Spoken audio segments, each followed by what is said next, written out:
General offer में जो case law हैं वो दो सबसे ज़्यादा इम्पॉर्टेंट हैं। एग्ज़ाम में क्वेश्चन यहीं से पूछा जाता है। अगर हम आपसे बात करते हैं कि जनरल ऑफर से रिलेट करने वाला केस बताइए, तो 99% मैं ये मान के चलता हूँ कि आप सोच रहे होंगे Carlill versus carbolic smoke ball company होगा। गलत भी नहीं है, गलत भी नहीं है, लेकिन एक केस और आपको याद रखना होगा और उसका नाम है वीक्स वर्सेस टेबल्ड। ये 1605 का मैटर है, वेरी इंपॉर्टेंट। इस केस में क्या माना गया था? It was said that there can not be general offer, there can not be general offer इस केस में, because in case of general offer there is only one offer which cannot be accepted by many person at the same time। किस में हुई थी ये बात? Weeks versus table में। तो जनरल ऑफर की जो बात है वो सबसे पहले किस केस में उठी थी? अब वो बात चाहे नेगेटिव में हो चाहे पॉजिटिव में हो, हुआ तो था ना, बात तो आई थी ना। तो वीक्स वर्सेस टेबल वाले मामले में हुआ था, बस इतना याद रखना है। दूसरा केस आया, वो जो हम सब जने जानते हैं, वो है Carlill versus carbolic smoke ball company, और ये मैटर है 1893 का। हाँ, इस केस के बारे में आपको बताया जाएगा। कंपनी ने एक मेडिसिन तैयार करी थी और उसने कहा था कि इस मेडिसिन को खाने से जो इन्फ्लुएंजा नाम की जो डिजीज़ है वो आपको नहीं होगी, और अगर फिर भी हो जाए तो हम बैंक में इतने रुपए जमा कर रहे हैं वो उसको दे देंगे। हमारी कंडीशंस जो बताई जा रही है कि एक कब सुबह खानी है, दोपहर को खाना है, शाम को खाना है, कैसे खाना है, वो एहतियात आपको बरतनी है। हुआ ये, एक ओल्ड लेडी ने उस केमिस्ट की दुकान पे जाके और उस मेडिसिन को लिया, लेकिन वो उसकी तबीयत खराब हो गई, उसे इन्फ्लुएंजा से वो इफेक्टेड हो गई। उसने कंपनी के ऊपर केस किया, तो कंपनी ने कहा कि हम इस ओल्ड लेडी को जानते ही नहीं हैं, हमने तो इनको कोई ऑफर ही नहीं किया। तब इस मामले में कोर्ट ने कहा आपके द्वारा किया गया ऑफर एक जनरल ऑफर है। तो कंपनी कहती है कि इस जैसा हमने बोला इन्होंने वैसे फॉलो किया कि नहीं किया, ये हम कैसे माने। तो कोर्ट ने कहा ये प्रिज्यूम किया जाता है कि जो चीज़ें जिस कंडीशंस में आपने बोली है इन्होंने वही पूरा किया है, और आपके द्वारा पैसा जमा कराना ये शो करता है कि आप कॉन्ट्रैक्ट से बाउंड हैं, इसलिए इसे जनरल ऑफर माना गया और प्लेंटिफ ने आपकी बनाई हुई मेडिसिन को लिया, ये उसकी तरफ से एक्सेप्टेंस हुआ, और अब आपको ये इफेक्टेड हो गई, आपने कहा था नहीं होंगी, और अब आप पे करिए, यू आर लायबल। तो यहाँ ये समझ सकते हैं कि जनरल ऑफर को लेकर के दो व्यू हैं, एक है क्लासिकल व्यू और एक है मॉडर्न व्यू। तो क्लासिकल व्यू के लिए आपको ये वाला मैटर लिखना पड़ेगा, और मॉडर्न व्यू के लिए आपको ये केस लिखना पड़ेगा। अगर एग्जाम में आ गया which one of the following case relates with the general offer according to classical view, ऐसा क्वेश्चन मैंने देखा तो नहीं है, लेकिन यहां दो अप्रोचेस की बात की जाती है, दो दृष्टिकोण की बात की जाती है, दो व्यूज की बात की जाती है। तो इसको हम लोग लेके जाते हैं क्लासिकल व्यू में, और इसे हम लोग नोट डाउन करते हैं मॉडर्न व्यू में। जनरल ऑफर में आपका जो मैटर है वो इस पर आएगा, जो केस लॉ पूछा जाएगा वो ये वाले, बस ये सबसे इंपॉर्टेंट केस लॉ होते हैं। अब हम इससे आगे चलते हैं, एक केस लॉ आपको लिखना होगा क्रॉस ऑफर का, ये भी इंपॉर्टेंट है। एक केस लिखिए क्रॉस ऑफर पर, वेरी इंपॉर्टेंट केस, बस एक ही है, ये आता है। तो क्रॉस ऑफर पर जो केस लॉ है लिख लीजिएगा, Tinn versus Hoffman, Tinn versus Hoffman 1873 का। यहां इसने भी ऑफर किया, इधर इसने भी ऑफर किया। ये क्रॉस ऑफर का केस है और इसमें कोर्ट ने कहा, in this case it was held that there were only 2 cross offers and the offer of neither of the parties have been accepted by the other, there was no contract which could be enforced. इसने उसको दिया, इसने इसको दिया, बोले ये offer है दोनों तरफ के, कोई एक्सेप्टेंस नहीं है किसी का, इसलिए ये कोई ऑफर नहीं है। तो आपको एग्जामिनेशन पॉइंट ऑफ व्यू से सिर्फ इतना याद रखना है कि क्रॉस ऑफर का विच one of the following case relates with cross offer, एक यही केस आपको एग्जाम में पूछा जाएगा। आगे चलते हैं।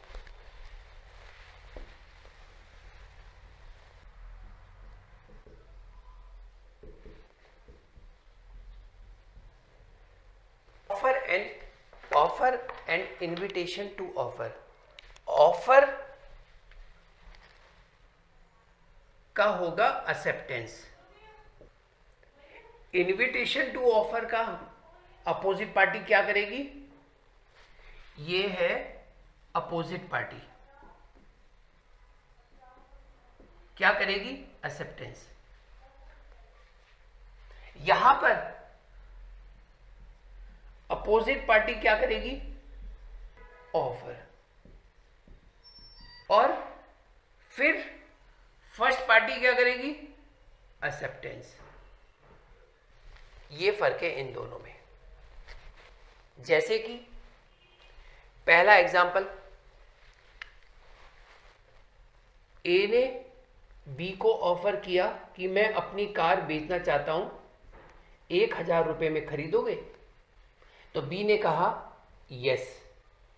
ये हो गया ऑफर और ये हो गया एक्सेप्टेंस। अब बात आती है इनविटेशन टू ऑफर की। इनविटेशन, ए बी, अब ए कर रहा है इनविटेशन टू ऑफर, किसको, बी को। इसका क्या मतलब हुआ, ए बी को इनवाइट कर रहा है, किसके लिए कर रहा है invite, to offer. A B को इनवाइट कर रहा है कि आओ और मुझे ऑफर करो, आओ मुझे ऑफर करो। अब तुम्हारे ऑफर को मैं एक्सेप्ट करूं या ना करूं, ये मेरी मर्जी है। इसे कहते हैं इनविटेशन टू ऑफर। ए की शॉप है, बी इसकी शॉप पे आया और बोला चावल दाल रोटी खिला दो। ए ने कहा नहीं है, चाय दे दो, नहीं है, पानी दे दो, नहीं है। बी कोर्ट में चला गया और कोर्ट में जाके बोलता है कि ए ने मुझे ऑफर किया था कि हमारे यहाँ ये सब कुछ मिलता है, आइए खाइए। जब मैं इनके पास गया खाना खाने के लिए तो इन्होंने मुझे मना कर दिया। तो ए ने कॉन्ट्रैक्ट को तोड़ दिया है, ब्रीच कर दिया है। कोर्ट ने कहा इसकी तरफ से कोई ऑफर नहीं था, ये तो इनविटेशन टू ऑफर है, आपको वहां जाकर के ऑफर करना है। आपके ऑफर को वो एक्सेप्ट करे या ना करे, ये उसकी मर्जी है। ये है ऑफर और इनविटेशन टू ऑफर में डिफरेंस। डिस्प्ले ऑफ गुड्स जो शॉप्स में बाहर लगी रहती हैं, वो आपको इनवाइट करते हैं, आप आइए हमारी दुकान पे और हमें ऑफर करिए। आप अंदर गए और जाके बोलते हैं कि ये वाला ड्रेस मुझे परचेज करना है। बोले हम बेच ही नहीं रहे, हम आपको नहीं देंगे, नहीं देना हमें आपको, आप क्या कर लोगे, उसकी मर्जी, आपके ऑफर को एक्सेप्ट करे या ना करे। तो ये चीज समझाई जा रही है, इनविटेशन टू ऑफर है, ये ऑफर नहीं है। जैसे कि ऑक्शन की बिड लगाई जा रही है, हमने एक न्यूज़पेपर में निकाल दिया इतनी तारीख को यहाँ पर ऑक्शन लगेगी, ये नीलाम होगा, आप लोग आ गए वहाँ से, तो कई लोग तो बॉम्बे से, महाराष्ट्र, वहाँ हैदराबाद से आ गए बेचारे, किराया लगा लगोगे। जैसे ही वो 25 तारीख को यहाँ पहुँचे, यहाँ पता चला यहाँ तो कोई टेंट नहीं है, कोई भी नहीं है, कुछ भी नहीं है। आपने हमारे ऊपर केस कर दिया कि आपने ऑफर दिया था और हम आ गए यहाँ पे एक्सेप्टेंस करने के लिए। मामला था, कोर्ट ने कहा कि ये तो इनविटेशन टू ऑफर है। तो फिलहाल बात चल रही थी ऑफर और इनविटेशन टू ऑफर में, और ये जो भी बातें मैंने आपको बताई हैं इनके केस लॉज हैं, यही कहानियां हैं उसकी। तो सबसे पहले आप लिख लीजिए इनविटेशन टू ऑफर में case laws. Invitation to offer से रिलेटेड जो केस लॉज हैं वो लिखिए। सबसे पहला तो पॉइंट है डिस्प्ले ऑफ गुड पर, और इस पर केस लॉ है pharmaceutical society of great Britain versus boots cash chemist. इसके अंदर भी ये डिस्प्ले ऑफ गुड्स से है, ठीक है ना। ये जो है ऑफर नहीं है, इवन दो इसे आप कह सकते हैं सेल्फ सर्विस सिस्टम। कई बार क्वेश्चन ये भी आ जाता है self service system in shop, इससे रिलेट करने वाला मैटर वो यही है। आप चले गए किसी शॉप पे, वहाँ पे सेल्फ सर्विस है, आपने प्रोडक्ट उठाया, काउंटर पे गए, काउंटर पे वो बोल देंगे हम आपको ये नहीं दे रहे। आपको क्या लगा, हम यहाँ पे माल बेचने के लिए बैठे हैं, आप आइए, आप उठाइए जो आपको पसंद आ जाए, और आप ले करके आए हमारे पास, हमने कहा कि हम ये नहीं बेच रहे हैं। आप जब वो प्रोडक्ट उठा करके मेरे पास आ रहे हो, वो है ऑफर। आप मुझे ऑफर कर रहे हो कि मैं ये प्रोडक्ट खरीदना चाहता हूँ, हम आपके ऑफर को एक्सेप्ट करें या ना करें ये हमारा काम है। हमने कहा ये प्रोडक्ट हम आपको नहीं बेचेंगे। तो बाहर तो आपने डिस्काउंट सेल और फलाना ढेका ये लगा रखा है, हाँ तो डिस्प्ले में लगा रखा है ना, आपको नहीं देंगे। वो हमने ऑफर नहीं है, वो इनविटेशन टू ऑफर है। हम इनवाइट कर रहे हैं आपको कि आइए और हमें ऑफर करिए। आपके ऑफर को एक्सेप्ट करें या ना करें ये हमारी मर्जी है।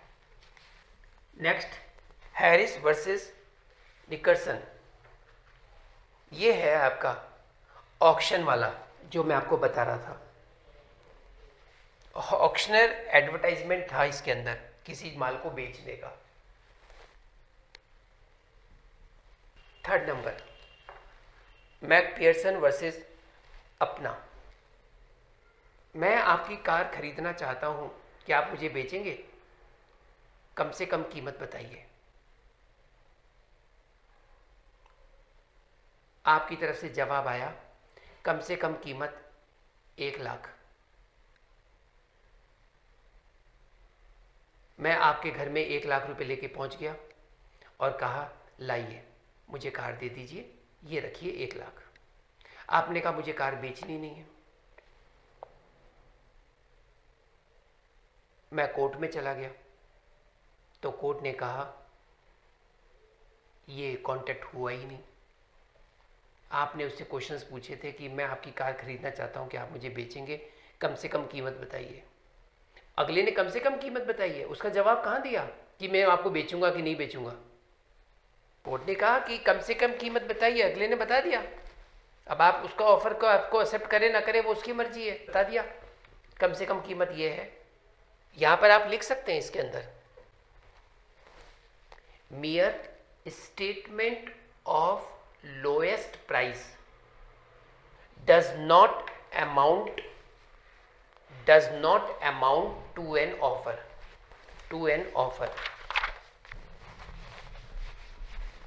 वेरी इंपॉर्टेंट अब पॉइंट आएगा जिसको हम डिस्कस करने जा रहे हैं, intention to create to enter into contract. Intention to enter into a contract, जब दोनों पार्टीज एक ऑफर कर रही है, दूसरी एक्सेप्टेंस कर रही है, तो यहां एक चीज और आपको ध्यान रखनी है, उन दोनों का जो इंटेंशन है, दोनों का इंटेंशन एक कॉन्ट्रैक्ट में बंधने का होना चाहिए। अरे intention to enter into a contract तो होना जरूरी है ना। अब इंटेंशन कैसे पता चलेगा? तो ये कौन डिसाइड करेगा? ये कोर्ट डिसाइड करता है इंटेंशन। तो सबसे इंपॉर्टेंट केस जो है यहां आपको याद रखना है, बाल्फोर वर्सेस बाल्फोर। इस मामले में हस्बैंड वाइफ घूमने चले गए। सपोज वैसे तो ये किसी हिल स्टेशन पे गए थे, वहाँ मिसेस बीमार हो गई। हस्बैंड ने कहा कि तुम्हें तो समय का लगेगा ठीक होने में, हॉस्पिटलाइज कर दिया उसे और कहा मेरा बिजनेस इफ़ेक्ट हो रहा है तो मैं बिजनेस देख लेता हूँ, तुम यहाँ पर एडमिट हो, मैं आपको पैसे भिजवाता रहूँगा, ध्यान रखना। हस्बैंड अपने बिजनेस में इतना मशगूल हो गए कि उन्हें पता ही नहीं चला कि मेरी बीवी वहाँ पे छोड़ के आ गया। मैं कुछ पैसे तो भिजवाए थे, बाद में पैसे भिजवाना बंद कर दिया। जैसे तैसे बीवी वहाँ से फ्री होकर के आती है, कोर्ट में मामला पहुँच गया। तो कोर्ट ने कहा कि आप दोनों के बीच में कोई कांटेक्ट नहीं हुआ था। तो कोर्ट ने यहाँ भी ये माना कि पार्टीज जब किसी कॉन्ट्रैक्ट के अंदर बनती हैं तो उनका intention to enter into a contract होना भी चाहिए। नहीं, हमने आपको शादी में, हमने आपको फंक्शन में बुलाया, आप आए नहीं। आपके नहीं आने की वजह से जो वहाँ पर खाने की एक थाली थी, एक प्लेट, उसका रेट था 1200 रुपये पर प्लेट। आप आए ही नहीं, 1200 रुपये लग गए हमारे, और हम आपसे ऊपर हमने आपको नोटिस भेज दिया कोर्ट में, कोर्ट से नोटिस आ गया आपके पास। कोर्ट ने कहा क्या बात हो गई? मैंने कहा साहब मेरे घर में शादी थी, मैंने इनको इनवाइट किया था, सब परिवार, इनके परिवार में 10 लोग हैं, 10 में से कोई 10 ही नहीं आए, तो एक प्लेट का 1000 रुपये की प्लेट थी, 10,000 रुपये मेरे नुकसान हो गया इनके नहीं आने से, 10,000 रुपये दिलवाइए। नहीं, intention to enter into a contract, कमाल कर रहे हैं, आपका इंटेंशन था क्या इस तरह का? पार्टी का इंटेंशन है ही नहीं, हम लोग तो ऐसे ही बुलाते हैं सबको, गए तो गए, नहीं गए तो कोई बात नहीं, कांटेक्ट थोड़ी ना हो रहा था कोई। ये दूसरा केस मैक, ये वाले मामले में, इस वाले मामले के अंदर intention to enter into a contract माना गया था और इस वाले मामले में intention to enter into contract नहीं माना गया था। ये भी आपको ध्यान रखना है, आप इतना इतना लिख लो किस केस में ये पॉइंट एप्लीकेबल हुआ था, इतना जरूर लिख लेना। एग्जाम में 2 तरह के क्वेश्चन बन सकते हैं प्री के। In which one of the following case intention to enter into a contract be held, या कौन सा केस है जो इससे रिलेट करता है, किस में माना गया था किस में नहीं माना गया था। इस वाले मैटर में क्या हुआ था, दोनों डिवोर्स पिटीशन की कहानी थी ये। उन दोनों ने तय किया आपस में कि हस्बैंड ने कहा कि ठीक है मैं तुमको इतना अलाउंस देता रहूँगा मंथली, और मैंने जो आपके खिलाफ कंप्लेंट्स कर रखी हैं और आपने जो मेरे खिलाफ, वो सब विड्रॉ कर लेते हैं। ठीक है, दोनों में ये तय हो गया, विड्रॉ कर लिया। बाद में वो देता नहीं है तो ये कॉन्ट्रैक्ट में माना गया कि ये यहाँ इंटेंशन कॉन्ट्रैक्ट में करने का ही था, आपका जो इंटेंशन था वो कॉन्ट्रैक्ट करने का ही था। Husband promise to pay her allowance and she was to refrain from pleasing his credit, और तुम भी फिर मेरी किसी भी तरह से पत्नी बनकर के उधार नहीं लोगी। The agreement was held to be a binding contract. दोनों में कोर्ट ने माना कि हाँ दोनों एक कॉन्ट्रैक्ट में बंधना चाहते थे, ये वही है। तो यहाँ तो इंटेंशन माना गया, यहाँ इंटेंशन नहीं माना गया, ये भी आपको मेंशन करना है। बस अब चलेंगे सेक्शन 3 पे। बेरेट ओपन कर लीजिए, ठीक है, चैप्टर 1। 2 सेक्शंस हम लोग करते हैं, इसमें वो टाइम लगेगा लेकिन कर लेते हैं। ये 2 सेक्शंस को कंप्लीट करते हैं, फिर इन 2 सेक्शंस पर केस लॉ अलग से पढ़ेंगे। मुझे पूरे विश्वास के साथ में आपको ये बात कह सकता हूं, आपको जो केस लॉ मैं बता रहा हूं उससे बाहर कुछ नहीं आने का। जितनी क्लास आप अटेंड कर रहे हो बहुत है, एक भी क्वेश्चन आपका छूटेगा नहीं। Section 3 chapter number 1 communication, acceptance and revocation of proposal. Section 3 कहता है communication, acceptance and revocation of proposal. The communication of proposals, comma, the acceptance of proposals, comma, and the revocation of proposals and acceptance respectively are deemed to be made by any act or omission of the party। कौन सी party? Proposing, propose करने वाली, accepting, accept करने वाली, और revoking, जो अपने proposal को revoke करना चाहती है या जो अपने एक्सेप्टेंस को रिवोक करना चाहती है। By which he intends to communicate such proposal, acceptance और रिवोकेशन और which has the effect of communicating it. धारा 3 प्रस्थापनाओं की संसूचना, प्रतिग्रहण, प्रतिसंहरण, ये हिंदी है। ये प्रस्थापनाओं की संसूचना, प्रस्थापनाओं मतलब प्रस्ताव, प्रपोजल, प्रस्थापनाओं का प्रतिग्रहण, प्रतिग्रहण मतलब प्रस्ताव को स्वीकार करना, एक्सेप्टेंस, स्वीकार्य, प्रतिग्रहण, और प्रस्थापनाओं तथा प्रतिग्रहणों का प्रतिसंहरण मतलब रिवोकेशन, प्रतिसंहरण बोलते हैं इसे हिंदी में। तो ये सेक्शन 3 तो इस वाली बात को कह रहा है, बस कम्युनिकेशन कैसे होता है, किसका? प्रपोजल का, किसका? एक्सेप्टेंस का, किसका? रिवोकेशन ऑफ प्रपोजल का, किसका कम्युनिकेशन? रिवोकेशन ऑफ एक्सेप्टेंस का। कैसे होता है और उसे कौन करता है, ये चीजें सेक्शन 3 इतना सी बताता है और कुछ नहीं। तो एक बात हमें समझ में आई कि ए क्या कर रहा है? प्रपोजल। किसको कर रहा है? बी को। तो ए प्रपोजल कर रहा है, प्रपोज कर रहा है बी को। तो ये जो प्रपोजल है इसका कम्युनिकेशन यहां कैसे होगा?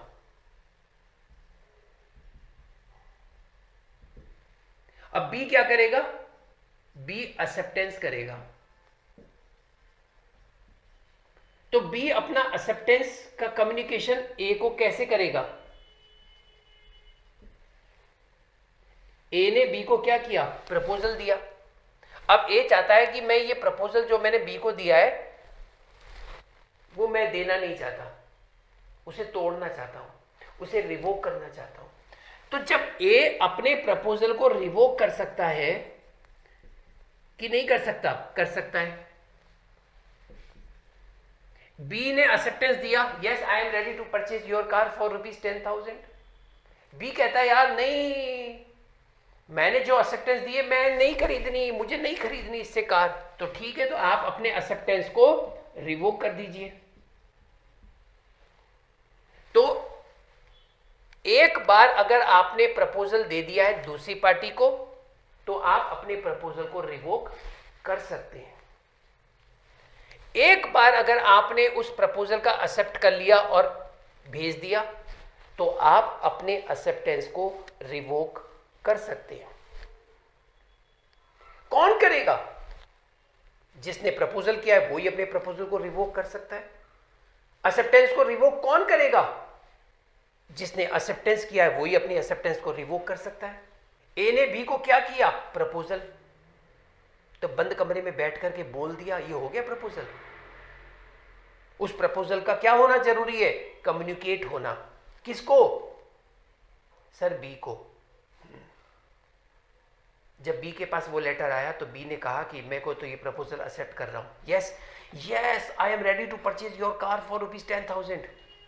भाई साहब अपने कमरे में यस करने से क्या होगा? इस एक्सेप्टेंस को कम्युनिकेट तो करिए ए को। कौन करेगा? बी करेगा। और कौन करेगा? कैसे करेगा? कैसे करेगा? बाय एक्ट, कोई एक्ट करेगा। क्या एक्ट करेगा? लिखेगा बस वो लेटर में, हां मैं खरीदना चाहता हूं। ध्यान से सुनो, अब तुम्हारी मर्जी नहीं चलेगी मिस्टर बी। आई बात समझ में? मिस्टर ए ने जो प्रपोजल दिया है ना, और इस प्रपोजल के अंदर जो मैनर बताया है ना एक्सेप्टेंस का, आपको वही फॉलो करना है, आपकी मर्जी नहीं चलेगी। ए ने कहा मुझे 3 दिन में जवाब दे दो, बी खरीदना तो चाहता है लेकिन चौथे दिन में जवाब दिया, तो प्रपोजल क्या हो गया? खत्म हो गया। तुमने जवाब ही तेरा लेट दिया। हो सकता है कि बी आपके प्रपोजल को एक्सेप्ट ही ना करे, कोई जवाब ही ना भेजे, तो आपका प्रपोजल कर रहे हो तो कम्युनिकेट होना चाहिए, और एक्सेप्ट कर रहे हो तो कम्युनिकेट होना चाहिए, और अगर आप अपने प्रपोजल को रिवोक कर रहे हो तो भी कम्युनिकेट होना चाहिए। नहीं नहीं नहीं, मैं ये कार आपको नहीं बेचूंगा। बंद कमरे में बोलने से क्या होगा? बी को आप लेटर भेजो, बी को आप फोन करो, बी को आप कुछ भी मैसेज भिजवाओ, सर्वेंट को दौड़ा दो, कुछ भी तो करो, कुछ तो करो, तब वो रिवोक होगा। इसी तरह से बी की तरफ से। तो सेक्शन 3 केवल इतना बताता है कि प्रपोजल कम्युनिकेट होना चाहिए, एक्सेप्टेंस कम्युनिकेट होना चाहिए, प्रपोजल का रिवोकेशन भी कम्युनिकेट होना चाहिए, एक्सेप्टेंस का रिवोकेशन भी कम्युनिकेट होना चाहिए। कौन करेगा? वही पार्टी करेगी जो प्रपोजल कर रहा है या एक्सेप्टेंस कर रहा है, बाय एनी एक्ट और ओमिशन, वो उनका तरीका है। सेक्शन 3 इतनी बात बताता है। लेकिन अब सवाल ये आता है कि कोई प्रपोजल दूसरी पार्टी के पास कम्युनिकेट होता कैसे है? अब सवाल ये आता है, कोई प्रपोजल कम्युनिकेट हो गया है, संसूचित हो गया है, प्रस्ताव संसूचित हो गया है, ये कब कहा जाएगा? अब हम ये पढ़ेंगे कि बी ने उस प्रपोजल को एक्सेप्ट कर लिया, इस बात की संसूचना ए को हो गई। तो अब हम ये पढ़ेंगे कब माना जाएगा कि हो गई। बी ने इसके प्रपोजल को एक्सेप्ट कर लिया, ये कब माना जाएगा? ये कब पूरा होता है? हां, ये पढ़ा, सेक्शन 3 कहता है कि प्रपोजल कर रहे हो तो कम्युनिकेट होना चाहिए, लेकिन 4 क्या बताता है कि कम्युनिकेशन व्हेन कंप्लीट। 4 क्या बताता है? Communication when complete. हां, 3 ये बताता है एक्सेप्टेंस मस्ट बी कम्युनिकेट, लेकिन 4 क्या बताता है? When the communication of acceptance be complete. हां, सेक्शन 3 बताता है revocation of proposal must be communicate. 4 क्या बताता है? Communication of revocation when complete, communication of revocation of proposal when complete. 3 क्या बताता है? कि एक्सेप्टेंस को रिवोक किया जा सकता है, revocation of acceptance must be communicate. तो 4 क्या बताता है? When the communication of revocation of acceptance be complete. और ये आपके एमसीक्यूज में क्वेश्चन आ जाता है। बच्चे ज्यादातर गलती इसमें सेक्शन 4 पे टिक करके आ जाते हैं, जबकि 4 केवल यह बताता है कम्युनिकेशन कब पूरा हुआ माना जाएगा। 3 ये बोलता है कम्युनिकेशन होना चाहिए, proposal must be communicate. Section 3 not 4। Communication of proposal when complete, section 4 not 3। 3 बोलता है कम्युनिकेट होना चाहिए, 4 बताता है कब हुआ माना जाएगा। और यहां पर सेक्शन 3 कंप्लीट होता है। आइए अब हम पढ़ते हैं सेक्शन 4।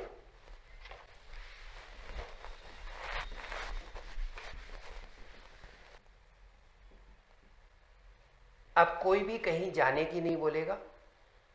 अब बिल्कुल भी बीच में आप लोग भी कुछ मत बोलना, चुपचाप मेरी बात को सुनते रहना, क्योंकि मैं हर बात को 2-2, 3-3 बार बोलूंगा, इसलिए कुछ भी मत बोलना बीच में, हैंड रेज भी मत करना और क्लास छोड़ के भी मत जाना।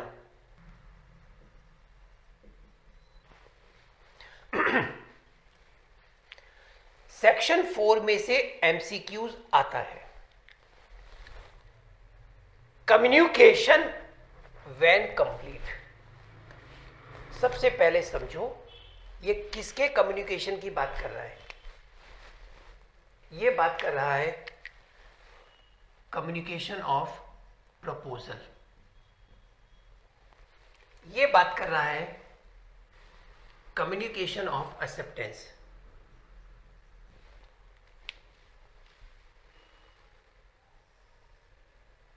ये बात कर रहा है रिवोकेशन कंप्लीट कब होता है, रिवोकेशन का कम्युनिकेशन व्हेन कंप्लीट। किस चीज का रिवोकेशन? प्रपोजल का और एक्सेप्टेंस का। तो कम्युनिकेशन व्हेन कंप्लीट, प्रपोजल का कम्युनिकेशन कब कंप्लीट होता है, एक्सेप्टेंस का कम्युनिकेशन कब कंप्लीट होता है, रिवोकेशन ऑफ प्रपोजल का कम्युनिकेशन कब कंप्लीट होता है, रिवोकेशन ऑफ एक्सेप्टेंस का कम्युनिकेशन कब कंप्लीट होता है, ये बताता है सेक्शन 4। और अब इससे आगे 1 बाय 1 मैं आपको समझाऊंगा। ये है मिस्टर ए जो प्रपोजल कर रहे हैं।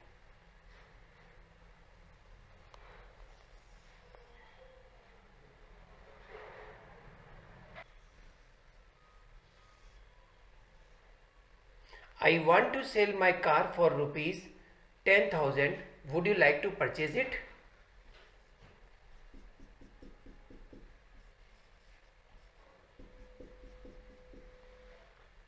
इन्होंने क्या लिखा? ये इन्होंने प्रपोजल किया। प्रपोजल फिर बाद में ये क्या करेंगे, इसको लेटर को बंद कर देंगे और फिर ये लेटर बॉक्स में जाएंगे और वहां पर ये पोस्ट कर देंगे और ये लेटर बॉक्स इसमें पोस्ट कर दिया। अब ये लेटर यहां से जा रहा है,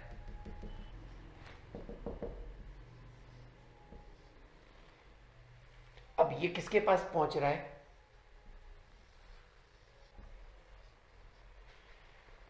इसका नाम है बी और इसका नाम है ए। पोस्टमैन ने कहा कॉल पोस्टमैन, ठीक है, लेटर डाल दिया। अब देखिए ये इसके हाथ, इसने इस लेटर को पकड़ा। अब यहां से शुरुआत होती है। ए ने ये प्रपोजल दिया बी को और इसने ये प्रपोजल पोस्ट कर दिया। तो ये एक तो कहानी आती है यहां पर, इसने क्या किया, पोस्ट। फिर ये लेटर गया और ये इसके घर में पहुंच गया, इसको बोलेंगे रीच्ड, उसके घर पहुंच गया।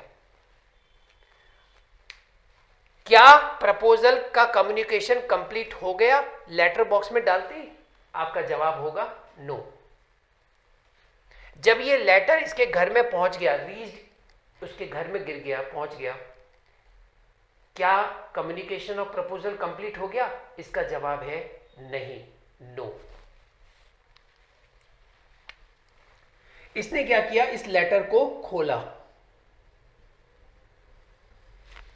लेटर को खोलने के बाद क्या कम्युनिकेशन ऑफ प्रपोजल कंप्लीट हो गया? नहीं। क्यों? क्योंकि लेटर खोला है, अभी उसने आंखों से देखा कहां है। अब इसने अपनी आंखों से इसको देखा,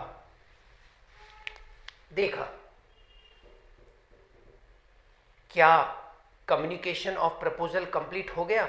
अब यहां पे रुक जाओ। जो प्रपोजल किया था, I want to sell my car for ₹10,000, would you like to purchase it, ये इंग्लिश में था। आपको ये देखना है क्या बी को इंग्लिश आती है? नहीं, उसे इंग्लिश नहीं आती। हाँ, उसे इंग्लिश आती है, तो ठीक है, उसे इंग्लिश समझ में आती है, उसने पढ़ लिया और पढ़ते ही वो उस बात को समझ गया, तो ये माना जाएगा कि ये इसकी नॉलेज में आ गया,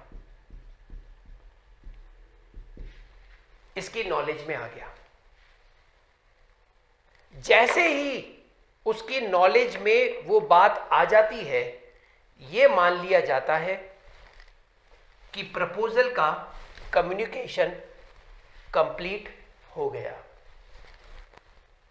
जैसे ही उसकी नॉलेज में आ जाता है। अब यहां बात आती है कि सर अगर वो इंग्लिश नहीं समझता है तो, अगर ये इंग्लिश नहीं समझ पा रहा है, इस लैंग्वेज को नहीं समझ पा रहा है, तो बी कहां जाएगा? किसी थर्ड पर्सन के पास, वो इंग्लिश जानता होगा। तो बी ने सी को कहा, भाई साहब ये क्या है? तो अब आपको देखना है ये जो प्रपोजल है वो किसकी नॉलेज में जा रहा है? सी की नॉलेज में जा रहा है। तो क्या प्रपोजल का कम्युनिकेशन पूरा हो गया? आपको लगेगा कि हां हो गया। इसका जवाब है नहीं हुआ। क्यों? क्योंकि प्रपोजल का कम्युनिकेशन सी के लिए नहीं था, बी के लिए था। अब आप सेक्शन 2 का ए निकालिए। When one person signifies to another his willingness to do, इसका 2 का बी निकालिए। Promise. When the person to whom the proposal is made signifies, when the person to whom the proposal is made, इस जगह बात यह समझाई गई है कि सी की से मतलब नहीं है, हमें मतलब है जिसको प्रपोजल किया गया है। सी ने वो प्रपोजल पढ़ लिया तो प्रपोजल का कम्युनिकेशन पूरा नहीं हुआ, क्योंकि वो सी की नॉलेज में गया। अब सी बी को बता रहा है, भाई साहब ए को जानते हो क्या? अरे हाँ जानता हूं, मेरा मित्र है, वो अपनी गाड़ी बेचना चाहते हैं 10,000 रुपए में आपको। अच्छा, अरे वाह, thank you thank you thank you. तो उन्होंने कहा है कि मैं अपनी गाड़ी बेचना चाहता हूं, क्या तुम खरीदोगे? 3 दिन में जवाब दो। अरे हाँ भाई साहब जरूर खरीदेंगे। तो भाई साहब को बोलने से क्या मतलब है? जैसे ही इस ऑफर की, जैसे ही इस प्रपोजल की बात बी के नॉलेज में आई, तब कम्युनिकेशन ऑफ प्रपोजल कंप्लीट हो गया। और यहां पर आपका when the proposal of communication be complete, तो इसका आंसर आएगा व्हेन इट का मतलब है ये letter, when it comes into the knowledge of the person. कौन सा पर्सन?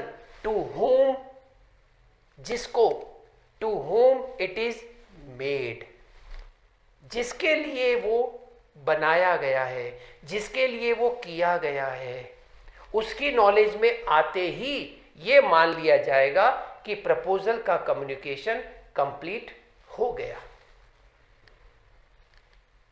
अब किसी को कुछ पूछना हो तो अब पूछ सकता है। अब सेक्शन 4 को पढ़िए। The communication of a proposal is complete when it comes to the knowledge of the person to whom it is made. Communication of proposal complete हो जाता है जिसको किया गया है, जब वो उसकी जानकारी में, उसकी नॉलेज में आ जाता है, उसके ज्ञान में आ जाता है। अब आगे चलते हैं। अब कहानी शुरू करते हैं इस तरफ से। सबसे पहले बी उस ऑफर को एक्सेप्ट नहीं कर रहा है, नहीं कर रहा तो शांत रहे, बात खत्म हुई। सेक्शन 4 इस तरह की बात नहीं कर रहा। अब हम पढ़ने जा रहे हैं एक्सेप्टेंस का कम्युनिकेशन कब कंप्लीट माना जाएगा। जब बी को यह पता चल गया प्रपोजल लेटर को देख करके कि भाई वो मुझे कार बेचना चाहते हैं 10,000 में। अब बी कहता है यस यस,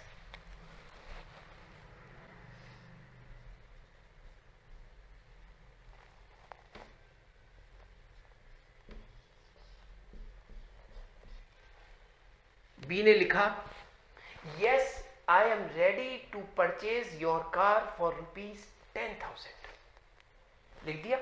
लिख करके उसने क्या किया, इस लेटर को फोल्ड कर दिया और लेटर बॉक्स के अंदर उस लेटर को पोस्ट कर दिया। देख सकते हैं आप, ये लेटर इसने पोस्ट कर दिया। पोस्ट ऑफिस बॉक्स जो है वो आप जानते हैं, लेटर बॉक्स जैसे ही उसके अंदर लेटर डाला जाता है उसके बाद आपके हाथ से वो छूट गया। अब आप चाह करके भी उस लेटर को वापस नहीं निकाल सकते। लेटर बॉक्स अब बड़ी मुश्किल से देखने को मिलता है, लेकिन आप देखिएगा लेटर बॉक्स में जैसे ही आपने लेटर डालेंगे तो उसमें से आप वापस नहीं निकाल सकते। गया वो आपकी शक्ति से बाहर हो गया, आपकी पावर से वो बाहर हो गया, अब आप उसको नहीं निकाल सकते। एक बात ध्यान रखना इस बात का, एक बात, आपके हाथ से चला गया, आपकी पावर से बाहर चला गया, अब आप चाह करके भी अपने एक्सेप्टेंस लेटर को दोबारा नहीं निकाल सकते, गया वो आपके हाथ से। एक बात। दूसरी बात, फिर ये लेटर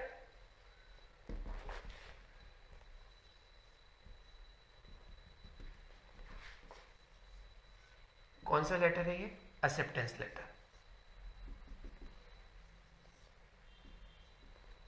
पोस्टमैन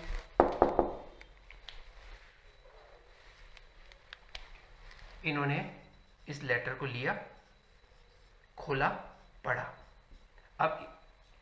अब ये लेटर इनके घर में गिर गया, लेकिन इनको पढ़ना जरूरी है। इन्होंने अपनी आंखों से देखा और पढ़ा, अरे वाह, बी ने मेरे ऑफर को एक्सेप्ट कर लिया, मैं आपकी गाड़ी 10,000 रुपये में खरीदना चाहता हूं। वाह, इसका मतलब ये बात इनकी नॉलेज में आ गई। और एक आपने यहां देखा, जैसे ही वो लेटर बॉक्स में गया तो बी की पावर से बाहर हो गया, आउट ऑफ पावर। दो चीजें आपको ध्यान रखनी है एक्सेप्टेंस के कम्युनिकेशन में, दो चीजें ध्यान रखनी है। नंबर 1, जैसे ही उसने लेटर बॉक्स में लेटर को डाल दिया, अपनी पावर से बाहर हो गया। और दूसरी आपको क्या ध्यान रखनी है, जब ये एक्सेप्टेंस लेटर ए की नॉलेज में आ गया तो कम्युनिकेशन। अब आप यहां पर आप क्या सोच रहे हैं, अब आप इस वक्त शायद ये सोच रहे होंगे कि एक्सेप्टेंस का कम्युनिकेशन कंप्लीट तब हुआ सर जब वो ए की नॉलेज में आ गया, ऐसा आप सोच रहे हैं। मैं अगर आपसे पूछूं कि जैसे ही एक्सेप्टर ने, क्योंकि वो एक्सेप्ट कर लिया, जैसे ही एक्सेप्टर ने अपना एक्सेप्टेंस लेटर बॉक्स में डाल दिया, आउट ऑफ द पावर हो गया, तो क्या कम्युनिकेशन ऑफ एक्सेप्टेंस कंप्लीट हो गया? तो आप कहेंगे नहीं। मैंने कहा अच्छा, तो फिर कब होगा? सर जब ये लेटर इसकी नॉलेज में आ जाएगा, तब मानेंगे कि acceptance of the proposal complete हो गया, communication of acceptance of the proposal complete हो गया। तो अब आप सुनिए, यहां पर इंग्लिश लॉ और इंडियन लॉ में डिफरेंस है। इंग्लिश लॉ कहता है कि जैसे ही आप एक्सेप्टेंस लेटर को पोस्ट कर देते हो, कम्युनिकेशन ऑफ एक्सेप्टेंस कंप्लीट हो गया। हमें इससे मतलब नहीं है उसकी नॉलेज में आता है कि नहीं। अब आपको यहां पर यह ध्यान रखना है कि सेक्शन 4 एक्सेप्टेंस के कम्युनिकेशन के बारे में क्या कहता है। सेक्शन 4 ये कहता है कि communication of acceptance complete in 2 ways, 2 तरीके से, against proposer and against himself, against proposer and against himself, 2 तरह से। तो लिखा हुआ है the communication of an acceptance is complete, the communication of an acceptance is complete as against proposer. सबसे पहला पॉइंट है एज अगेंस्ट प्रपोजर, यानी कि ए के बारे में। अगेंस्ट प्रपोजर, प्रपोजर के विरुद्ध, प्रस्तावक के विरुद्ध कब ये संपूर्ण मान लिया जाएगा, जैसे ही ये लेटर बॉक्स में डाल देगा तो ये मान लिया जाएगा कि अगेंस्ट प्रपोजर हो गया।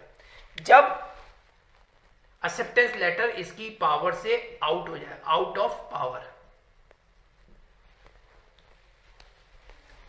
सर हमें ये समझ में नहीं आया कि लेटर बॉक्स में इसने एक्सेप्टेंस लेटर पोस्ट कर दिया तो कम्युनिकेशन ऑफ एक्सेप्टेंस कंप्लीट हो गया एज अगेंस्ट प्रपोजर। इसका क्या मतलब है? इसका मतलब है कि जब ए ने ये प्रपोजल दिया था कि मैं अपनी कार आपको 10,000 में बेचना चाहता हूं, क्या आप खरीदेंगे? ये भी तो हो सकता है कि ए के पास कोई और व्यक्ति आ गया हो और वो ये कह रहा हो भाई साहब आपकी कार बेचना चाहते हो क्या, मैं 50,000 तक दे दूंगा। ए का दिमाग खराब, अरे यार मैं तो बी को मैंने ऑफर भेज दिया 10,000 में खरीदेगा क्या, यहां तो मुझे 50,000 मिल रहे हैं। अरे यार क्या करूं, एक काम करता हूं, जो मैंने बी को ऑफर किया है ना उसको रिवोक कर देता हूं फटाफट। पहले हेलो भाई साहब आप एक काम करो, आप परसों आ जाओ मेरे पास, है ना, तो मैं आपको परसों फाइनल जवाब दे दूंगा, ठीक है। अब ए फटाफट ये कह रहा है कि मैं जल्दी से रिवोक कर देता हूं।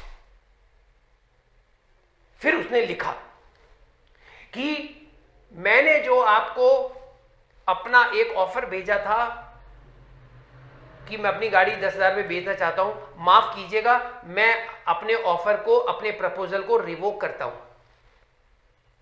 अब क्या हो रहा है, एक तरफ तो उसका लेटर जा रहा है प्रपोजल का और जल्दी से उसने क्या किया, स्पीड पोस्ट कर दिया। स्पीड पोस्ट खटाखट खटाखट जा रहा है, या टेलीग्राम कर दिया। टेलीग्राम बहुत जल्दी फास्ट जाता है। तो इसका जो ये प्रपोजल लेटर है ना उससे पहले टेलीग्राम पहुंच गया बी के घर में। कौन? पोस्टमैन।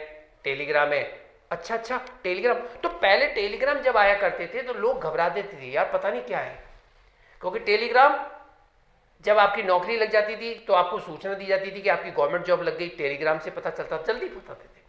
आपका कोई बाहर कोई मर गया रिश्तेदार तो टेलीग्राम पहुंचाओ भाई, जल्दी करो उनको बताओ। तो घबराहट भी होती थी टेलीग्राम का नाम सुन के। अब तो फोन आ गए, तो टेलीग्राम पढ़ा, उसने देखा कि ए का टेलीग्राम है। ए लिखता है मैंने जो आपको प्रपोजल दिया है कार बेचने का उसे मैं रिवोक करता हूं। तो बी अपना सर खुजाने लगा, भाई तेरा प्रपोजल तो मेरे को मिला ही नहीं। 2 घंटे बाद ही पोस्टमैन, क्या लेटर है। अब प्रपोजल लेटर का क्या काम, क्योंकि प्रपोजल लेटर से पहले तो रिवोकेशन आ गया प्रपोजल का, तो प्रपोजल का रिवोकेशन आ गया ना भाई। सर वो तो ठीक है, लेकिन अभी भी हम ये पूछ रहे हैं कि इसका letter communication of acceptance post करने से इसका क्या मतलब है। हाँ, इसके लिए हमको यहां जाना पड़ेगा, रिवोकेशन ऑफ प्रपोजल। तो रिवोकेशन ऑफ प्रपोजल, सबसे पहला क्वेश्चन, क्या प्रपोजल एक बार प्रपोजल करने के बाद उसे रिवोक किया जा सकता है? यस, किया जा सकता है। कब तक? हाँ, ये बात आई। कब तक? तो ध्यान दीजिएगा, एक्सेप्टर के द्वारा प्रपोजल लेटर का एक्सेप्टेंस, एक्सेप्टर के द्वारा उसका एक्सेप्टेंस लेटर लेटर बॉक्स में डालने से पहले पहले, लेटर बॉक्स में डालने से पहले पहले। अब सिचुएशन दूसरी समझो। ए ने प्रपोजल दिया बी को, मैं अपनी कार बेचना चाहता हूं, 10,000 में खरीदोगे? गया, पहुंच गया। अरे वाह, एक अपनी कार बेचना चाहते हैं 10,000 में। अरे हाँ सर, मुझे खरीदनी है आपकी कार। आपका पत्र मिला, पढ़कर बड़ी प्रसन्नता हुई, मैं आपके प्रस्ताव को स्वीकार करता हूं, आपकी गाड़ी 10,000 रुपये में खरीदने को तैयार हूं।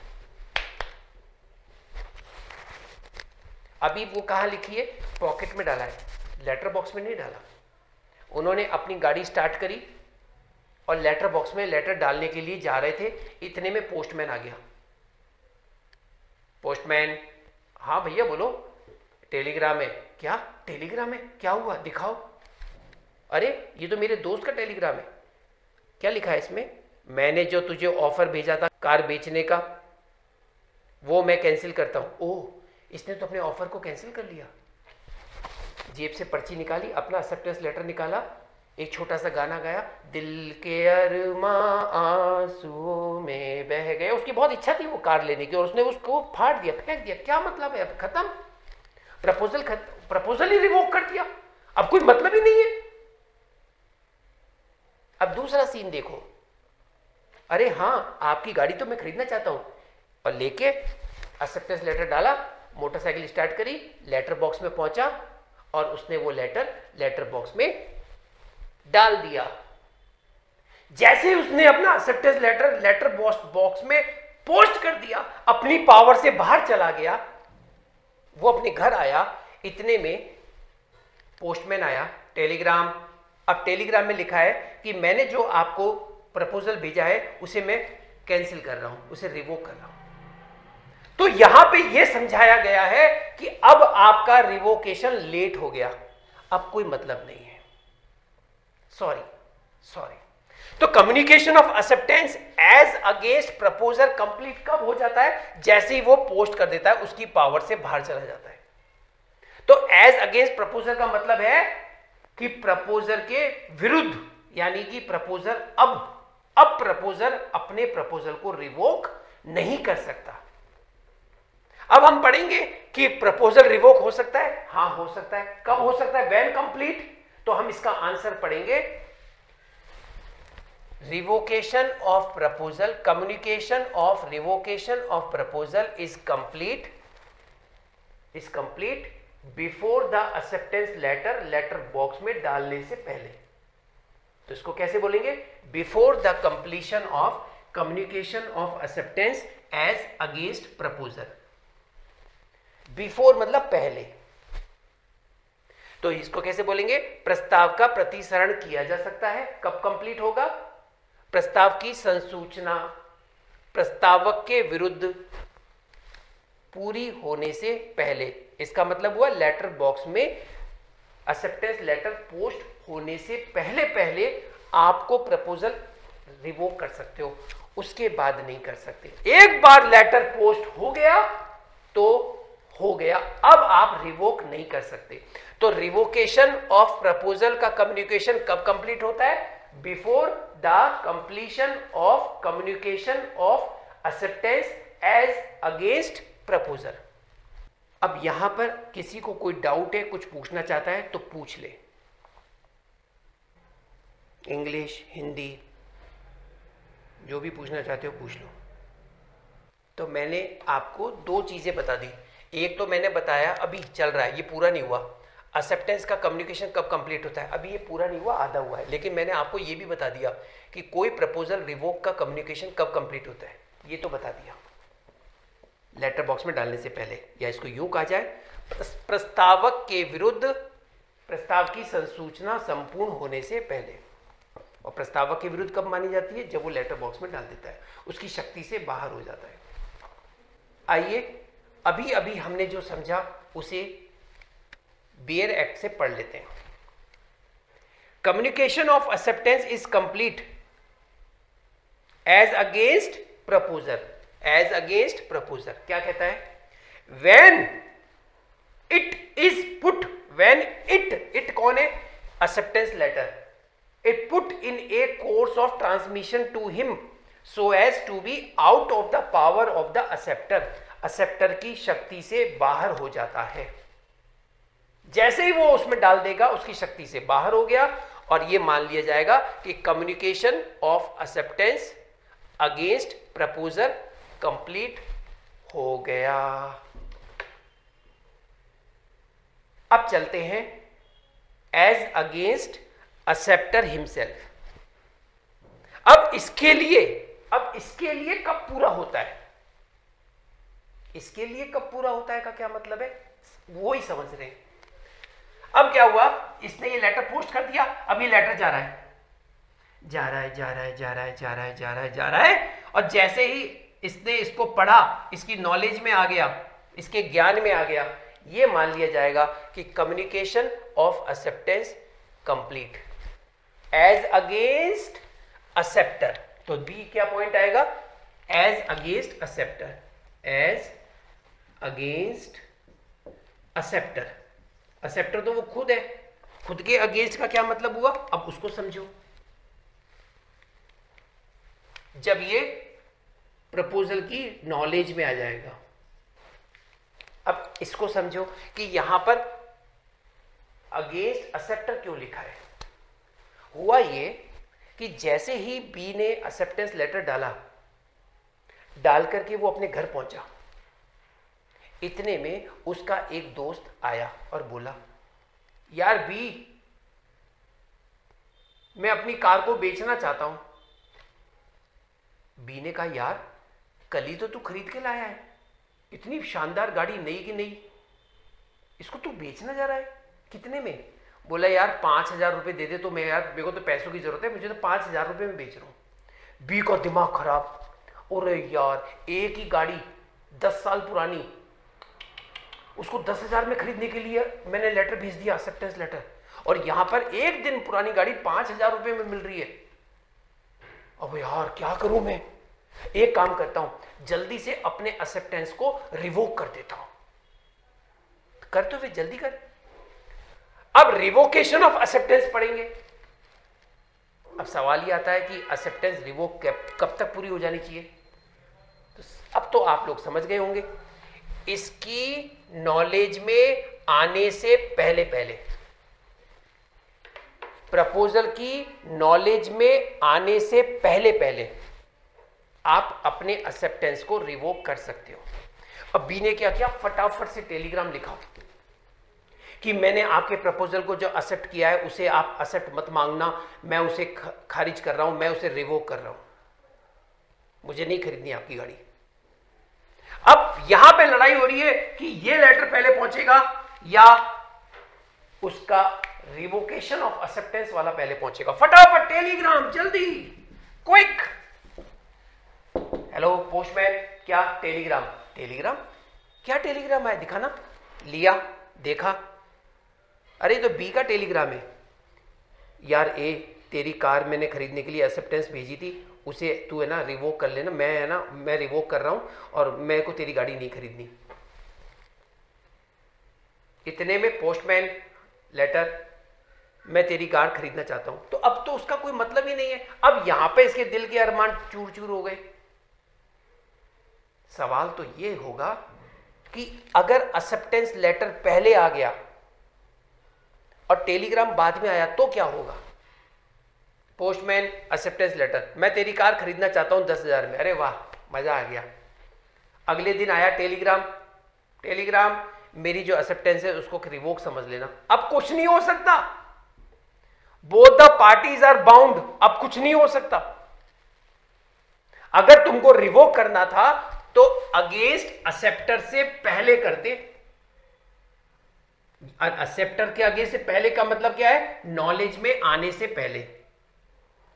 तो क्या एक बार एक्सेप्टेंस किया हुआ उसको रिवोक किया जा सकता है? जी हां, वंस एक्सेप्टेंस बी रिवोक्ड। तो revocation of acceptance, communication of revocation of acceptance is complete before the completion of communication of acceptance as against acceptor, acceptor के against communication of acceptance complete होने से पहले, यानी इसकी नॉलेज में आने से पहले पहले आपका रिवोकेशन लेटर पहुंच जाना चाहिए।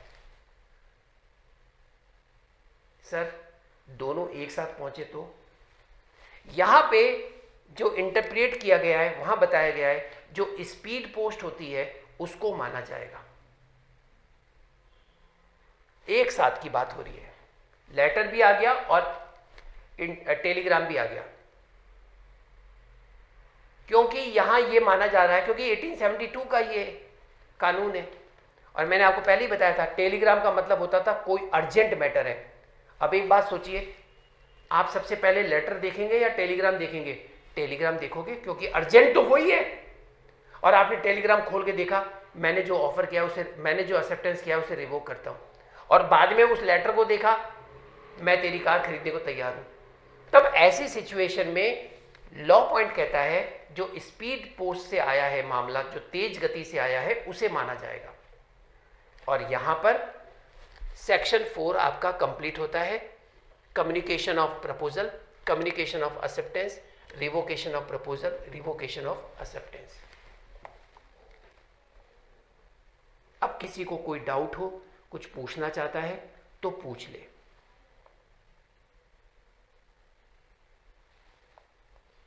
आइए, इंग्लिश लॉ क्या कहता है? इंग्लिश लॉ कहता है, ये फालतू के नाटक पसंद नहीं है हमको।